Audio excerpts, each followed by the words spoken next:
It's almost that time once again. After what has felt like an incredibly long off-season, the Overwatch League is now set to get underway tomorrow night. Hopefully, like many of you, I'm incredibly excited for the action to return in Season 4, with most of the teams making some drastic changes to their rosters during the off-season. Whilst on the production and talent side, there have also been some very promising developments and additions. From next week, you can expect to hear and see a lot more from me, but today I wanted to join others from the community in revealing my pre-season power rankings for the upcoming Overwatch League season, as well as some of my predictions for the season itself and for the opening weekend matches. Before we get stuck into it though, I do think it's important for me to quickly explain how I put together my power ranking, as different people like to do it in different ways. So first of all, this is not a power ranking predicting each team's strength entering the week 1 meta. I'm sure many of you have heard the recent Scrimbucks rumours surrounding certain teams like Houston or Philly, but personally I don't like to place too much importance on them, given that things are certainly likely to change as the season progresses and the meta changes. Instead, a lot of my ranking is based on how strong I think the team and their squad is overall, and whether they would largely beat the teams below them head to head. With the league levelling up as a whole, I do believe though that even teams down in 17th are actually quite good this year, so don't take a low placement as me thinking a team is terrible. Hopefully that all makes sense, so without any further delay, let's get straight into it. Here is my combined pre-season power ranking for the upcoming Overwatch League 2021 season. Now, I can already tell this is probably going to be quite controversial, but let me explain some of the overarching themes of this power ranking before I dive into some of the more specific team opinions. As you might be able to tell at a quick glance, I personally believe that the APAC region or East region is significantly stronger than the NA or West region this year. This isn't to say that the top Western teams can't compete with their APAC counterparts, indeed my top 4 consists of 3 NA sides. But when I think back to last year, for me, APAC generally did appear much stronger in terms of their overall level of play, and even though I would say a lot of the Western teams have improved significantly over this past off-season, I would argue that the recruitment from the APAC teams has been just as good, if not better from certain squads when we look at some of the rookies entering the league this year. Hopefully this is an opinion that can be quickly proven or disproven in the first couple of tournaments, when APAC and NA can hopefully face off against one another on a more regular basis. But until then, that's my reasoning for why you see a large cluster of APAC sides in and around the top 10, above some of the NA teams that look surprisingly low. In terms of individual placements though, the bottom 3 should speak for themselves, with the Titans, Eternal and Valiant clearly having the weakest rosters in my opinion, despite some promising and quality players like Lynx, Sedans and Khan. From the Outlaws for Spark, I think these next 5 teams have a lot of potential and I wouldn't write them off at all to really impress during certain tournaments. That said, I still have some major reservations for each of them that really forces me to rate them so low. For Houston, I love the DPS line of Happy and Dante, which alone could propel this side to incredible heights like the 2020 Valiant. However, I'm not sold on how well Piggy and Django will translate to the Overwatch League across different tank metas, but Juby is my biggest concern, and whilst this is perhaps a little harsh, I worry that he alone could hold back Crimzo and the rest of the team's development, so I'm fascinated to see whether Junkbuck and Harsher can translate their former team's success onto the Outlaws this year. London might be a bit high, but I don't think you can understate the value of their team synergy and experience of largely playing together on the Hurricane last year. Once Sparker comes of age, I think a DPS duo of him and Shaq should be nasty, and rival that of Happy and Dante. And personally, I have more faith in Hadi and Molfig compared to the Houston tank pair, hence why I have the Spitfire higher. I do have some concerns about the peak of their support line though, and in certain metas they could reveal a few other weaknesses regarding their hero pools, but we'll have to wait and see. Toronto's placement, however, has probably turned the most heads, and admittedly is probably a little harsh, as they certainly could be up there with the likes of the Mayhem, Rain and Fuel in NA. Outside of their support line and Hisu though, I'm just not seeing the strength of this team that others appear to be seeing. Yes, in the past few seasons, under the guidance of KDG, Sado and Michelle have looked really good, but Michelle is coming off a very rough year, while Sado's success coincided with being a part of one of the strongest overall squads last season. As such, I don't think this tank line is going to be as good as many are currently predicting, with Nice for me also being a very odd choice to pair alongside Hisu. So even though I think the supports of Ansujai, Lastro and Aztec are great, and I expect Hisu to continue his impressive 2020 form, I just think their tank line and other DPS options will hold them back, making this squad an average NA side overall.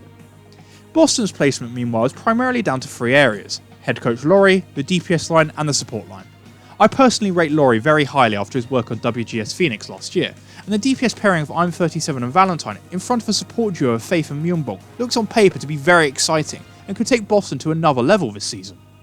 I do recognise though that major question marks still remain on the tank line, and I'm curious to see whether Stand 1, Fusions and Punk are able to show improvements in their own play to rival the promise and potential of the rookies around them. Lastly, the Spark, I'm not really sure what to say. The talent and players on their roster should easily make them a top 10 team, but I just don't see how it all fits together. 12-man rosters rarely seem to work in the Overwatch League, never mind an experimental half Korean, half Chinese one, and I have major reservations and doubts regarding this coaching staff. As such, I just can't place them any higher till I actually see them play. The next trio of Dallas, Atlanta and Florida might seem very low, but remember we're talking about the 4th, 5th and 6th teams I've rated in just NA. Undoubtedly, each of these sides contains the pieces needed to easily be top 10 teams in the league this season, but right now I have my doubts, ones that seem to be shared by others in the community. Starting with Dallas, the recent news of Xy's retirement has only shone an even greater spotlight on what I thought was the Fuel's greatest weakness, their DPS line. Now that might sound funny if you consider that it was in large part thanks to Sparkle's Genji last year that Paris won the Summer Showdown, but I fear the current state of the Dallas' DPS options makes them very one-dimensional. First of all, the lack of a Tracer player is criminal for a team striving to be at the top, and initially I worried that the team would just have Doha play Sombra full time, was heavily leaning on Xy. But now that he is sadly departed as well, I don't really see where they go next until a new signing arrives. Old school Element Mystic Sombra Doom? Bloody hell. In certain metas the Fuel could be a brilliant team, but right now I think they're in for a rough ride that will make them very inconsistent, ultimately continuing the Fuel cycle of misery. Atlanta on the other hand is far more intriguing. The DPS pairing of Kai and Pelican should be top tier, and like the Fuel in certain metas they could honestly rival the best in the region. So why so low? That's mainly down to coaching, which most of us can agree is the biggest weakness of the reign, and until they prove they can get necessary results, it's hard for me to look past their status as the NA gatekeepers from last year, a team that only beats the teams below them, while struggling against everyone above them. As for Florida, my low ranking is only really because of two major unknowns joining this team for the 2021 season, OG at main tank and Slime at main support. If this pair performs up to the peak of their potential, whilst the returning stars like Yaki, Gangnam and Gargoyle continue their impressive 2020 form, then there's no reason why this team can't challenge amongst the top 5 in the league. That said, I'm currently not so positive. I don't see Slime being too much of a problem, but I'm personally quite low on OG at the minute after his mixed performances on the Gladiators, and unless he can step in and fill the void that's been left by Fate, then I worry that the higher expectations of Mayhem fans won't be met this season. Now we arrive at the top 10 APAC mess, including the Charge, Hunters, Excelsior, Dynasty and Fusion. Give it a couple of weeks and I'm sure I'm going to look like a right idiot for placing all these Apex sides so high, but I like a lot of what I'm seeing from these teams. Despite a couple of questions on the support line, I think the Charge are much better than many others are currently predicting, and I think the DPS trio of Mike Haley, Eileen and Choi Se-hwan is really going to turn some heads. The Hunters are slightly ahead of them as I believe their overall squad is a bit stronger, although I do admit there is a glaring weakness at off-tank. That said, RUI returning as head coach should be a major boost for this team that just didn't seem the same last year following his departure, especially as they look to play a bit more in line with the meta. New York above them might be a little high considering the large number of rookies on their team, but I have a lot of faith in the likely starting damage duo of Feather and Ivy. I'm also very high on the tank line of Yakpun and Bianca, especially Yakpun, who's reinvented himself in contenders, enjoying a stellar 2020 campaign on O2 Blast, so for the most part I think my belief in their potential has resulted in this placement.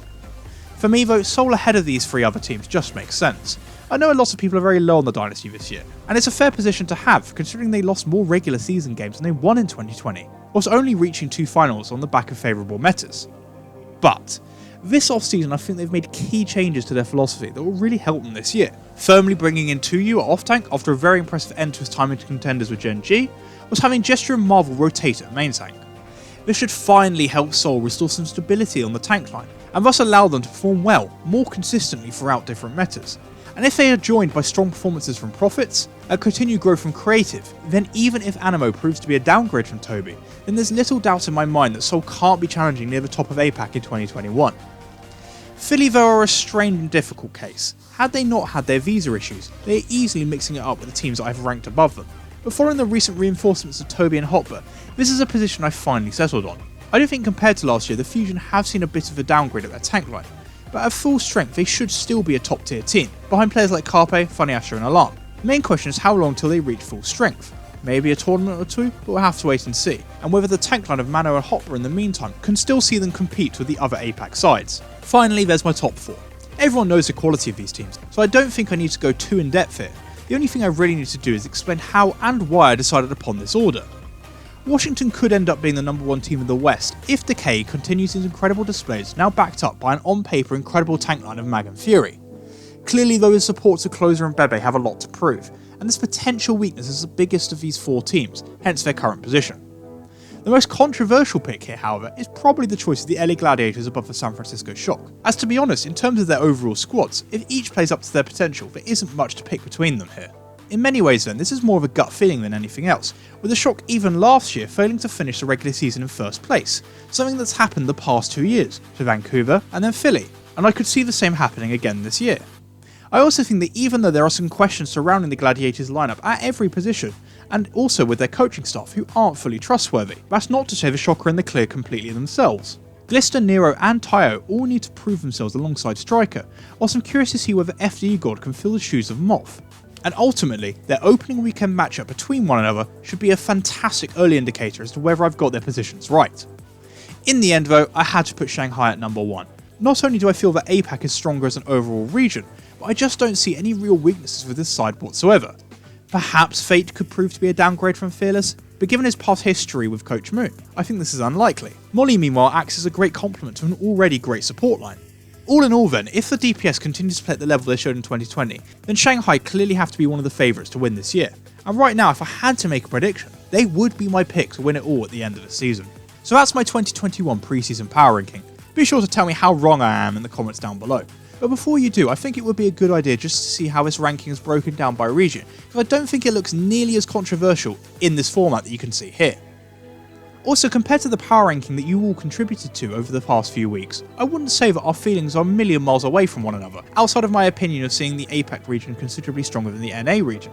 But I'll revisit both of these as the season progresses, to see where we were both right and where we were both wrong. In terms of the silly quick season predictions, outside of saying Shanghai will win it all, I'm going to predict that Fleta wins the MVP, whilst either Mag, Muse or Mykaeli takes home the Rookie of the Year award. Looking ahead to this weekend though, it's difficult to give any real analytical reasons for my game picks, so I'm just going to go over the following predictions for the opening night on Friday. I'm going to say that Dallas Fuel beats Houston 3-2, before the LA Gladiators triumph over the Shock 3-2 also. Like last year, I'll be tweeting out my game predictions for Saturday and Sunday's matches earlier that day, so be sure to follow me on Twitter so you don't miss out. On that note then, we've reached the end of our journey through my Overwatch League 2021 preseason power rankings, so if you have reached the end of the video, then I'd like to say a big thank you for watching, and as I said earlier, hopefully you'll be seeing more of me over the next few weeks. If you enjoyed the video, please be sure to leave a like and subscribe, and comment down below your own thoughts and opinions, telling me how wrong I am. Until next time though, stay safe, and I hope you enjoy the rest of your day, as well as the return of the Overwatch League tomorrow night.